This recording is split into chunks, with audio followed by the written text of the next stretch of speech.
രണ്ടുപേരും ഇതിന്റെ ഇടയിൽ സെറ്റ് ആയിട്ടുണ്ട്. ഇപ്പൊ ഫോക്സിന്റെ അടുത്തേക്ക് മാർത്ത ചെന്നിട്ട് ഈ ഒരു സർഫിംഗും കാര്യങ്ങളൊക്കെ നീ എനിക്ക് പഠിപ്പിച്ചു തരുമെന്ന് ചോദിക്കുകയാണ്. അവനും ഓക്കെ പറഞ്ഞിട്ട് മാർത്തയ്ക്ക് സർഫിംഗും കാര്യങ്ങളൊക്കെ പഠിപ്പിച്ചു കൊടുക്കുന്നുണ്ട്. ഇതിനിടയിൽ ഇവര് തമ്മിൽ ചെറുതായിട്ട് റൊമാൻസും കാര്യങ്ങളൊക്കെ ഒരു സൈഡിൽ കൂടെ നടന്നു പോകുന്നുണ്ട്. ഇപ്പൊ നമ്മൾ ഹന്നേനെ നോക്കുകയാണെന്നുണ്ടെങ്കിൽ അവള് നേരെ വന്നിട്ട് നമ്മുടെ ജാക്കിന്റെ കടയിൽ നിന്ന് ബാക്കി ഉണ്ടായിരുന്ന ആ ഒരു 2 കടൽ കുതിരകളുടെ ടോയ്സും അവൾ ഒറ്റയ്ക്ക് വാങ്ങുകയാണ്, ഇവളുടെ ഫ്രണ്ട്സ് ഒന്നും അറിയാതെ. ഇപ്പൊ ഇവർ രണ്ടുപേരും സംസാരിച്ചുകൊണ്ടിരിക്കുന്ന സമയത്ത് നീ എന്തിനാണ് നിന്റെ കട ഇവിടെ വെച്ചത്? ബീച്ചിന്റെ സൈഡിലാണെന്നുണ്ടെങ്കിൽ നല്ല രീതിയിൽ കച്ചവടം നടക്കൂലേ, പിന്നെ എന്തിനാണ് നിന്റെ കട ഇവിടെ കൊണ്ടുവന്ന് വെച്ചിട്ടുള്ളത് എന്നൊക്കെ നമ്മുടെ ജാക്കിനോട് ഹാന ചോദിക്കുന്നുണ്ട്. അതെന്താന്ന് വെച്ചിട്ടുണ്ടെങ്കിൽ എനിക്ക് നീന്തൽ അറിയില്ല, എന്റെ അമ്മ എന്നെ നീന്താനായിട്ട് പഠിപ്പിച്ചിട്ടില്ല.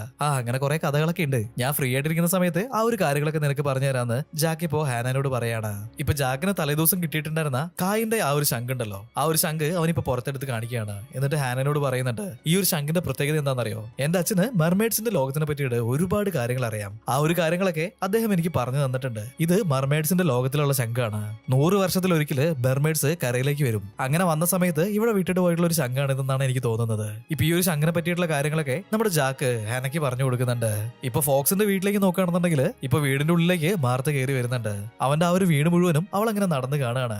വീടിനുള്ളിൽ ഒരു പഴയ ഫോട്ടോ തൂക്കി വെച്ചിട്ടുണ്ടായിരുന്നു. ഇപ്പൊ ഈ ഒരു ഫോട്ടോ കണ്ടപ്പോ തന്നെ എന്താണ് നിന്റെ ഫോട്ടോ ഇങ്ങനെ ഇരിക്കുന്നത്, ഇതെന്താ ഒന്ന് തുടച്ച് വൃത്തിയാക്കി വെച്ചൂടെ എന്നൊക്കെ ചോദിക്കുകയാണ്. ഇപ്പൊ ഫോക്സ് പറയുന്നുണ്ട് അതെന്റെ മുത്തശ്ശന്റെ ഫോട്ടോയാണ്, ഏകദേശം ഒരു 100 വർഷം മുന്നേ എടുത്ത ഫോട്ടോ ആണത്, അതുകൊണ്ടാണ് ആ ഒരു ഫോട്ടോ ക്ലാരിറ്റി ഒന്നും ഇല്ലാതെ അങ്ങനെ ഇരിക്കുന്നത്. ഇപ്പോ അവിടെ ഒരു മ്യൂസിക്കൽ ഇൻസ്ട്രുമെന്റ് അവള് കാണുകയാണ്. അതിന്റെ മുകളിൽ ലിസിങ്ക എന്ന് പറഞ്ഞിട്ട് ഒരു പേര് എഴുതി വെച്ചിട്ടുണ്ട്. അതൊക്കെ നോക്കിയിട്ട് മാർത്ത അവിടെ നിൽക്കുന്നുണ്ട്. മാർത്ത ഇപ്പോ കുടിക്കാനായിട്ട് കുറച്ച് വെള്ളം നമ്മുടെ ഫോക്സിനോട് ചോദിക്കുകയാണ്. അവനിപ്പോ ഒരു ഗ്ലാസ് വെള്ളം അവൾക്ക് എടുത്തു കൊടുക്കുന്നുണ്ട്. എന്നാൽ പെട്ടെന്ന് അവൾ തിരിഞ്ഞ സമയത്ത് തന്നെ അവളുടെ കൈ അറിയാതെ ആ ഒരു ഗ്ലാസ്സിൽ തട്ടാണ്. ഇപ്പൊ ആ ഒരു വെള്ളം അവളുടെ കയ്യിലേക്ക് വീണ അതേ സമയത്ത് തന്നെ അവളുടെ കയ്യിൽ എന്തോ ഒന്ന് സംഭവിക്കുകയാണ്. വെള്ളം വീണ സ്ഥലത്ത് എന്തോ ഒരു മീനിന്റെ ഒക്കെ പോലുള്ള ചെതുമ്പലുകൾ ഇപ്പൊ തെളിഞ്ഞു വരികയാണ്.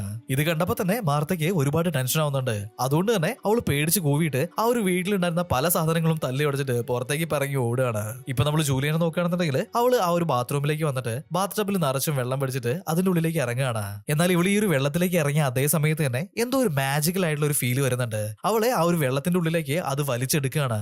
എന്താ സംഭവിച്ചെന്നുള്ളത് നമ്മുടെ ജൂലി ഇപ്പൊ കാണാണ്. അത് കണ്ടിട്ട് വാവ് ഇത് സൂപ്പർ ആയിട്ടുണ്ടല്ലോ എന്നൊക്കെ ഇങ്ങനെ ഉറക്കെ വിളിച്ച് പോവുകയാണ്. ഇതേ സമയത്ത് തന്നെ മാർത്ത സ്പീഡായിട്ട് ഇവരുടെ ഹോട്ടലിലേക്ക് ഓടി വന്നിട്ടുണ്ടായിരുന്നു. ഈ ഒരു സമയപ്പോഴത്തേക്കും ഇവളുടെ കയ്യിലുണ്ടായിരുന്ന ആ ഒരു ചെതുമ്പലുകളൊക്കെ നോർമൽ ആയിട്ടുണ്ട്. എന്താ സംഭവിച്ചതെന്ന് ഇവൾക്ക് എത്ര ആലോചിച്ചിട്ടും മനസ്സിലാവുന്നുണ്ടായിരുന്നില്ല. അവൾ ഒരു അക്വേറിയം വെച്ചിട്ടുണ്ടായിരുന്നു. അവൾ നേരെ പോയിട്ട് അതിന്റെ ഉള്ളിലേക്ക് കൈയിടാണ്. ഇവളുടെ കയ്യിലേക്ക് വെള്ളമായ അതേ സമയത്ത് തന്നെ കൈ മുഴുവനായിട്ടും ആ ഒരു ചെതുമ്പല് വീണ്ടും പ്രത്യക്ഷപ്പെടുകയാണ്. ഇത് കണ്ടിട്ട് അവൾ വീണ്ടും ഷോക്ക് ആവുന്നുണ്ട്. ഇപ്പൊ നമ്മൾ ജൂലിയനെ നോക്കുകയാണെന്നുണ്ടെങ്കിൽ അവള് ഉറക്കെ വാവെന്ന് പറഞ്ഞിട്ട് കരഞ്ഞിട്ടുണ്ടായിരുന്നില്ലേ. അവളുടെ ശരീരത്തിലേക്ക് വെള്ളം തട്ടി അതേ സമയത്ത് തന്നെ അവള് മെർമെയ്ഡ് ആയിട്ട് മാറിയിട്ടുണ്ടായിരുന്നു.